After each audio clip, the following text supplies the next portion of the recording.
Hello, and welcome to another discussion of Lolly After Tech. I'm your host, Lolly Marcelin.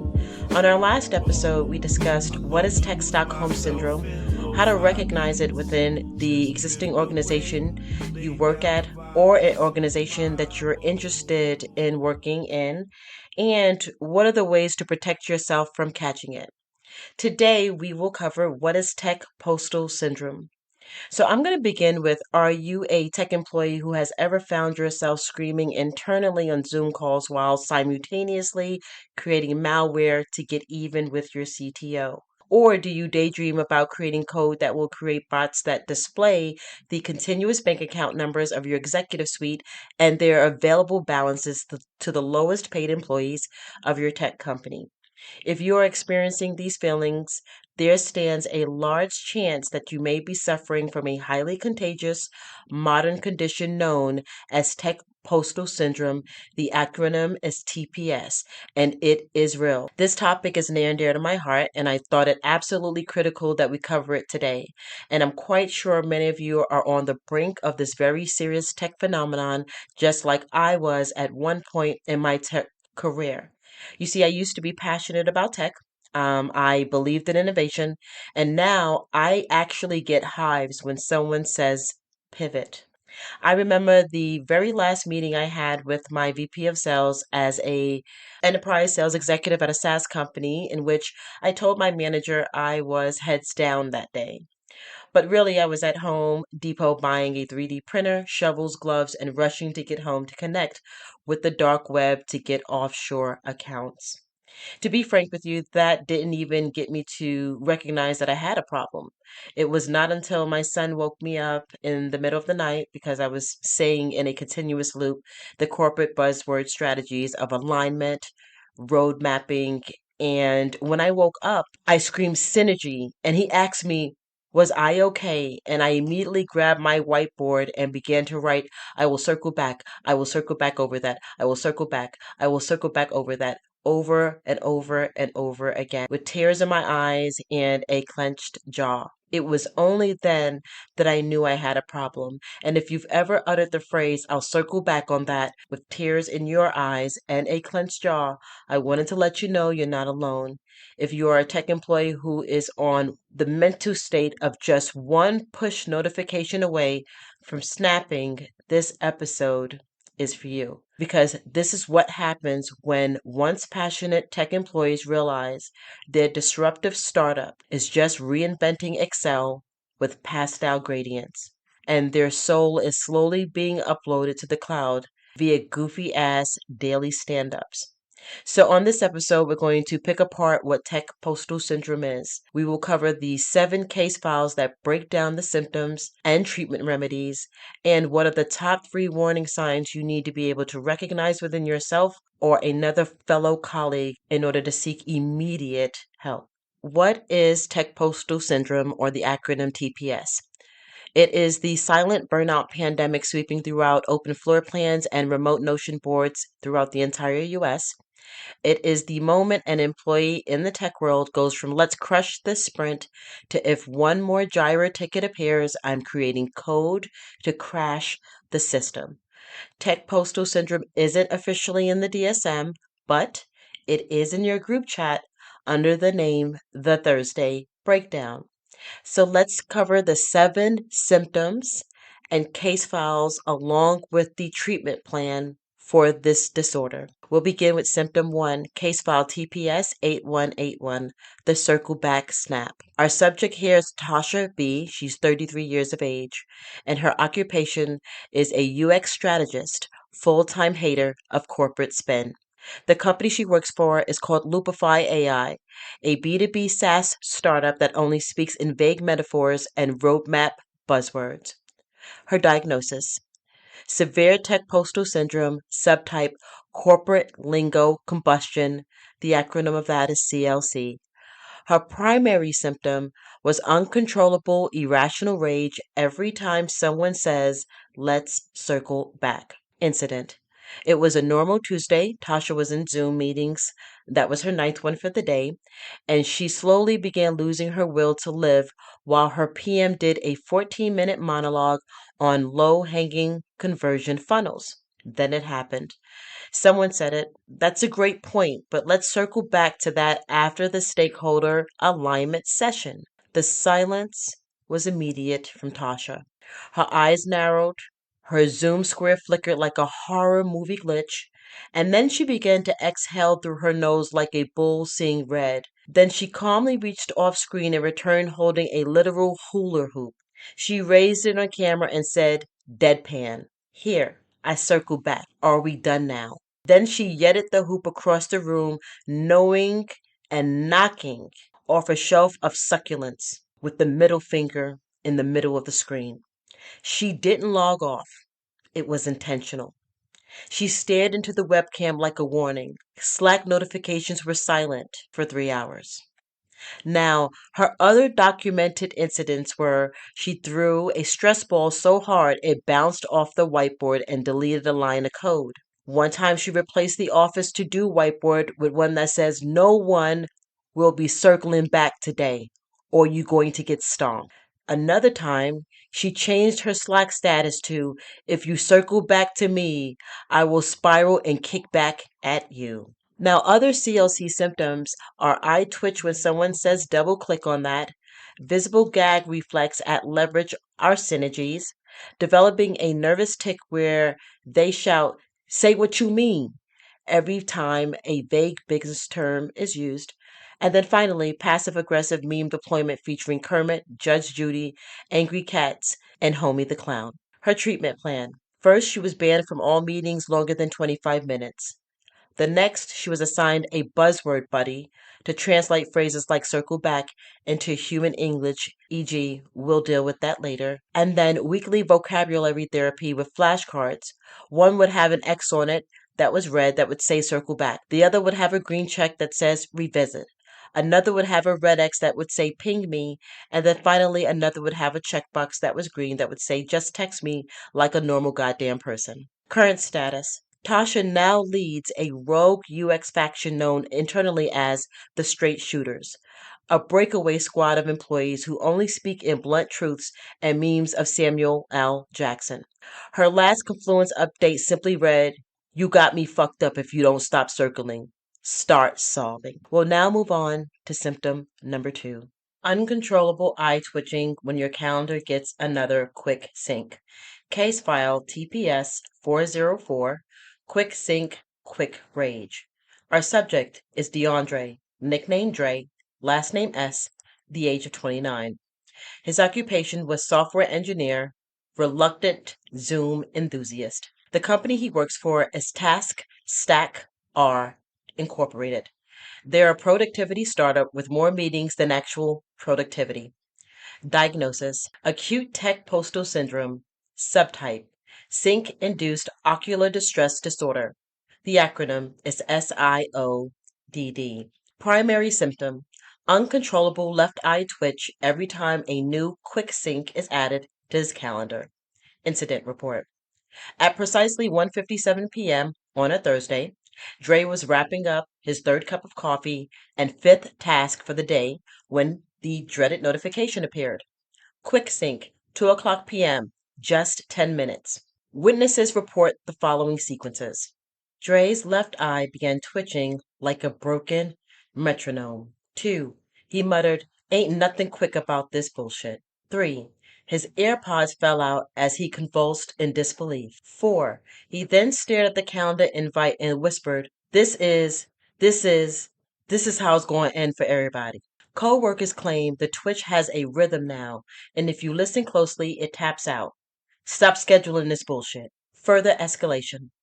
After his fourth quick sync that day, Dre duct taped his webcam and submitted PTO with the reason: allergic to recurring time theft. Y'all got me fucked up. B. At one point, he attempted to sync himself to the cloud, so he'd be permanently unavailable. And then finally, he created a custom keyboard shortcut that replaces any quick sync invite with an automatic calendar decline and a gif of Kevin Hart saying, "Nope, try Jesus, not me." Other SIODD symptoms that he did not display: developing phantom notification syndrome. Did I just hear a calendar ping? Because I ain't answering that shit. 2. Printing a giant "No More Sinks" sign and taping it behind his desk in Comic Sans for disrespect. 3. Saying things like, "I don't sink shit, I just disappear." And then 4. Twitch intensifies if invite includes optional, follow up, or the phrase, "just checking in, 'cause you know I ain't checking shit." Dre's treatment plan was the following: 1. Mandatory time blocks labeled "please don't." 2. Therapist prescribed Outlook auto decline rule. If subject equals quick sync, forward response with "hell no." 3. Assign a therapy Slack bot that whispers, "You are not obligated to attend everything. You're only obligated to attend shit you give a fuck about. And since you don't give a fuck about this, you're not available." And then 4. Colleague sensitive training. Avoid the Q word. Current status: Dre's Twitch has stabilized, but only if no one schedules anything after lunch. His new out of office message reads the following: "I don't quick sync, I simply slow drive. And since I'm driving slow and thriving slow, I ain't showing up." He's currently petitioning for a no meetings afternoon law. It's gaining traction. Even HR has signed it. Symptom number 4: creating 90 days of fake meetings on your calendar just so no one books real ones. Case file TPS 0013, The Great Calendar Lockdown. Subject: Janelle. Nickname: Jelly. Last initial R. Age: 34. Occupation: Senior Product Manager, Calendar Illusionist. Company: Pivotly AI, a startup that pivots more than a confused GPS. Diagnosis: acute Tech Postal Syndrome. Subtype: calendar obstruction hysteria. Acronym: COH. Primary symptom: failed 90 consecutive business days on her calendar with fake back-to-back meetings to avoid being booked for real ones. Incident report: when asked to join a spontaneous quick sync plus strategic ideation huddle, Jelly replied, "Can't. Fully booked until mid-October. I don't control the vibes control me." Then she quoted Hole and Oates, "No, can't meet for that, no can do." IT checked her calendar. What they found was legendary. On her calendar, the following meetings were scheduled: 9 o'clock a.m., Deep Strategic Flow Time; 10 o'clock a.m., Innovation Mapping for Cross-Functional Alignment; 11 o'clock a.m., Vertical Vision Harmonization; lunch, Solo Brainstorming with a Blunt; 1 o'clock p.m., 101 with my bestie; 2 o'clock p.m., Agile Energy Realignment, not for you though; 3 o'clock p.m., Meeting Recovery, Nap Time for 4 hours; and then at 4 o'clock p.m., still booked, still sleeping, doing reflective science and spiritual sync in silence. She even blocked her Saturdays for emergency emotional sprint planning. Coworker reactions: HR technically, she's not breaking policy. Spiritually, yes. Her manager: I just wanted to know what her bandwidth looked like. Now I'm afraid to ask. And then a random intern: she said she was in a meeting with her future self. I think she meant it. Supporting behavior: Jelly created a shared Google Calendar for her weed plants so people stopped trying to double book her marijuana growth. She auto-declined rule on Outlook. If subject contains sync, follow up, or jam sesh, it's deleted on site. She also claims she's booked and blessed, then disappears into a Zoom room titled "Inner Peace Deep Dive, Stop Fucking With Me." Other symptoms of COH: Jelly wears noise-canceling headphones with nothing playing just for boundary aesthetics. She refers to scheduling attempts as colonization of my goddamn time. She also has framed a sign behind her desk: if it's not urgent, It can wait 90 days or it'll never get done. Jelly's treatment plan. 1 hour session with a calendar therapist. First availability 91 days from now. Gradual reintroduction of one real meeting per week, and it better have snacks. Implementing the no meeting zone. Thursdays between 9 to 5, where she reboots her soul and smokes 2 blunts back to back. Finally, meditation app that plays soft decline invite sounds continuously. Current status. Jelly's calendar remains a mystery to most.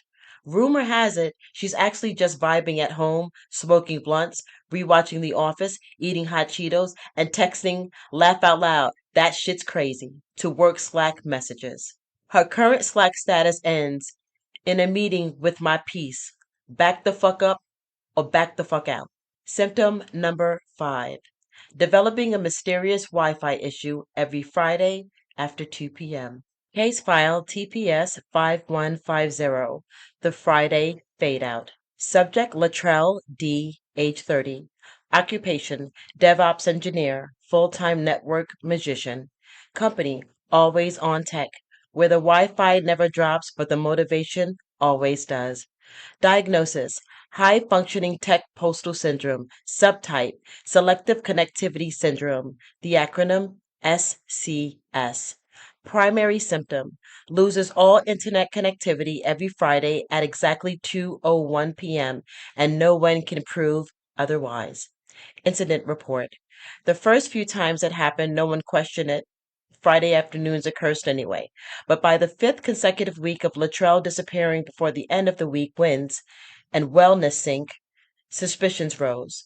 Just as the Zoom meetings began, he'd freeze mid-head nod, eyes half closed, face bathed in suspiciously good lighting, and say, "Yo, my bad, y'all. My Wi-Fi tweaking again. Spectrum got beef with Fridays." Then poof, online, status away. Suspicious patterns. His Slack shows active until 2 o'clock and 59 seconds p.m., then drops to disconnected, faster than a $2 Bluetooth speaker. The second, email autoresponder activates at 2:01 p.m. sharp. Due to unpredictable network turbulence, I'll be unavailable for the rest of the day. Please circle back Monday or never. Third, but his IG story, 2:17 p.m. Latrell holding a margarita captioned, "Out of office vibes, offline, but not really." Co-worker theories. He's got a VPN tunnel to a beach bar in Tulum. 2. His Wi-Fi only respects weekends. And 3. He is the glitch in the goddamn matrix. One coworker attempted to call him out during a team meeting. Latrell responded by uploading a short video titled "My Router Acting Up Compilation Volume 2," featuring smoke, static, and dramatic sound effects over a loop of him struggling in slow motion. Other notable behaviors. 1. He refers to 2 p.m. Fridays as digital sundown. 2. Keeps an unplugged modem on his desk as a visual alibi. And 3. Claims a rogue firmware update from NASA affected only his apartment. Treatment plan. Latrell had IT installed a tracking ping monitor on his system. Latrell renamed it Nope and disabled it by accident. 2. Team was instructed to move meetings to before 2 p.m. Friday. He responded by mysteriously becoming unavailable at 1:59 p.m. 3. He assigned him a therapy chatbot. He ghosted it as well. Current status. Latrell has achieved mythical status. His Friday disappearances are now tradition. His manager doesn't even try anymore. Instead, she finds each Friday sync with "and Latrell, probably on a rooftop somewhere. Godspeed." His latest Slack status, "Wi-Fi fell off, but I didn't." Symptom 6 speaks exclusively in urban internet memes, GIFs, and phrases that make HR uncomfortable. Case file TPS 6669, The Meme Manifestation. Subject Darius K., age 26. Occupation Junior Software Engineer, Certified Vibe Curator. Company Cloud Queen IO, a Web3 adjacent startup that says it's not a cult, but employees must chant "decentralize or die" every Monday. Diagnosis: Advanced Tech Postal Syndrome. Subtype: Linguistic Meme Immersion Disorder. Acronym LMID. Primary symptom: speaks exclusively in urban internet memes, GIFs, and phrases that make HR uncomfortable. Incident report: during a critical incident call involving a production outage, Darius was asked for a system update. His response: she not responding from my friend like sis went ghost mode. When asked if it was a database issue, he replied, I ain't even know, bruh.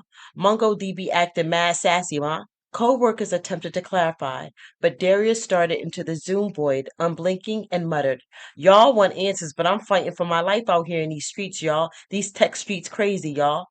He then shared a gif of Kermit nervously sipping tea, followed by the phrase, I fear we not cooking. We lukewarm at best, y'all. Communication breakdown examples. Jira ticket update. Status given broke deployment. Not him. ETA vibes. Code comment. He tried his best, y'all, but the function said, y'all got me twisted. Pull request review. This code, it's not even mid. It's below sea level, but go off, King. Morning stand up response. I'm up but not active. Like spiritually, I'm on do not disturb right now. I'm staying on that. Additional symptoms. Refuses to say yes or no. Only replies with it's giving. Inserts TikTok audio references into serious architecture discussions. Changes Slack display name weekly. Not a glizzy coder. CEO, I don't know, bro. Bugged IRL. Company response. HR tried to intervene, but Darius responded with a deep fake of himself saying, this meeting couldn't have been me, y'all. Yo, let's not have none of that. Yo, y'all framing people in tech now? A Slack bot was deployed to translate his messages into corporate speak. It crashed within 30 minutes. Treatment plan. Enforce 72-hour detox from TikTok, Twitter, and any group chat with the word slat. Required daily affirmations using full sentences and no Gen Z slang.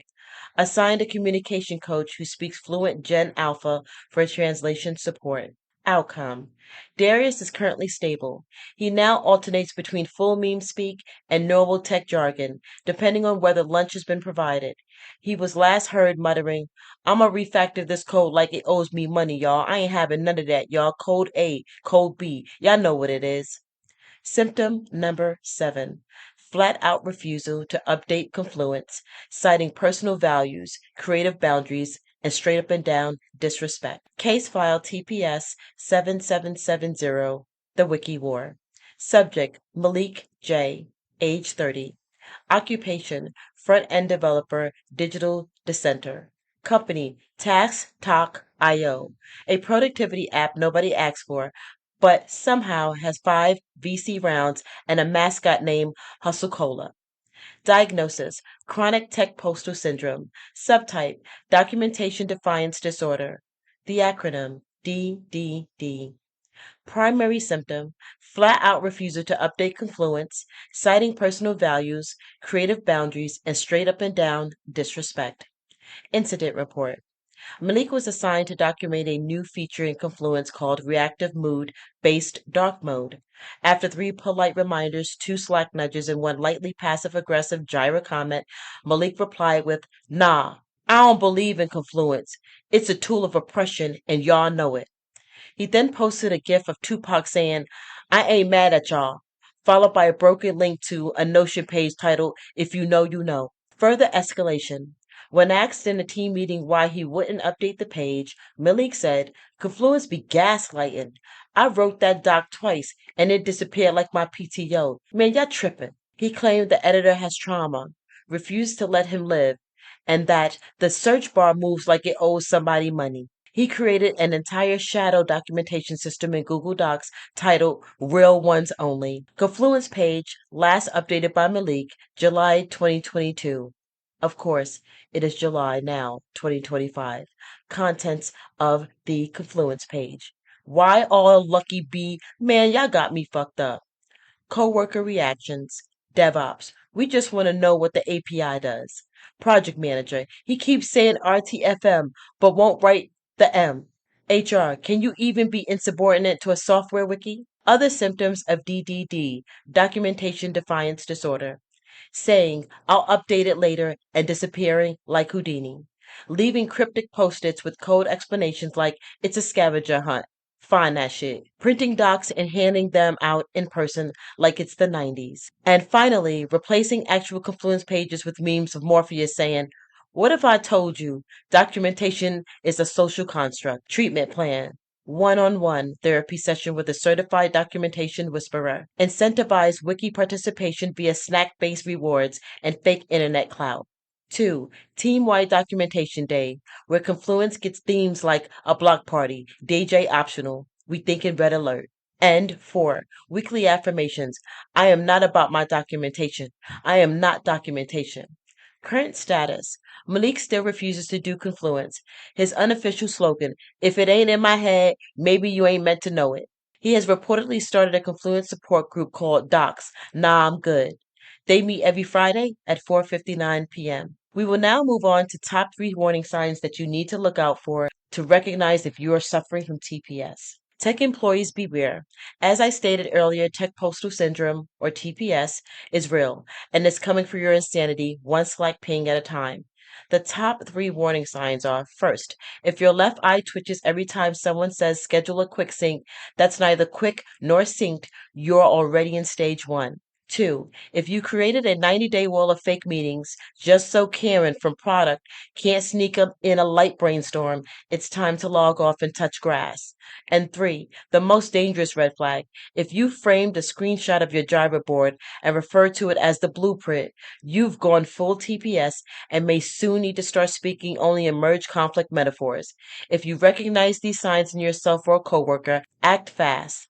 Cancel a meeting, close the laptop, and whisper softly, it's not worth it, fam. It's not worth it.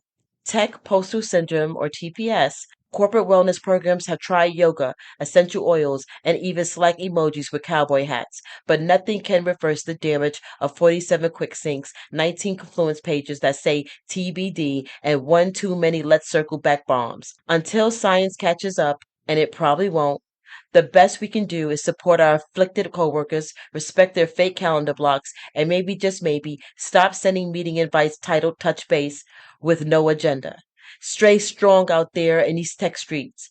If someone twitches when you say agile, offer them snacks, or better yet, shut the fuck up. Conclusion. We have now come to the end of this episode. If you like the content and would like to hear more sarcastic and downright ridiculous tech industry commentary, subscribe at your leisure. On our next episode, we will discuss tech psychosis syndrome. Until next tech.